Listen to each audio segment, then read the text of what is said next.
Has there been any talk with Dr. Dre's camp? With Detox is they say is supposed to come out before the year's end.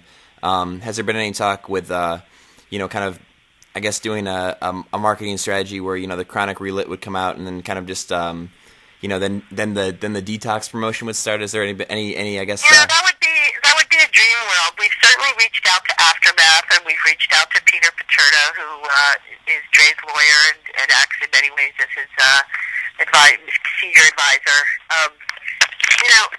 The challenge for Dr. Dre, who I have such deep respect for, is probably one of the greatest, if not the greatest, hip hop producer of our time. I mean, I just think he's a genius. Is that he's either ambivalent at this point about death row, or it's just left such a bitter pill from what he went through after founding it and so on. And as an artist and as a producer and as a label owner and founder myself, I understand when you put your heart and soul in something and then it gets effed up, it's painful. And you either want to close the book or turn the page or whatever. That being said, we couldn't help ourselves but to honor Dr. Dre with the Chronic Relit. We had to do that because there would be no death row had there been no Dr. Dre. That being said, also, they're not ready to coordinate with us per se.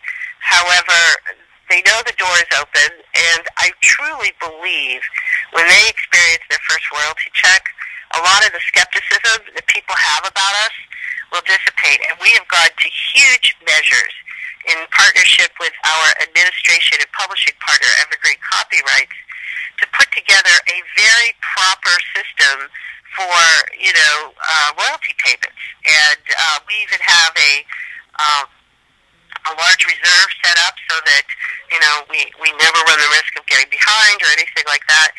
And, I think as the artists start to see that they are generating additional income, which will be no small amount, okay, because the stuff is still selling quite well, then they'll be more open to expanding the catalog and supporting. But, I think it's very foolish to assume that with this level of antagonistic history between Dre and Suge and Death Row and whatnot, you would not expect an overnight solution. And honestly, money talks. So I'm looking forward to that first royalty check. I can't wait to hand that off. I think it's going to be great.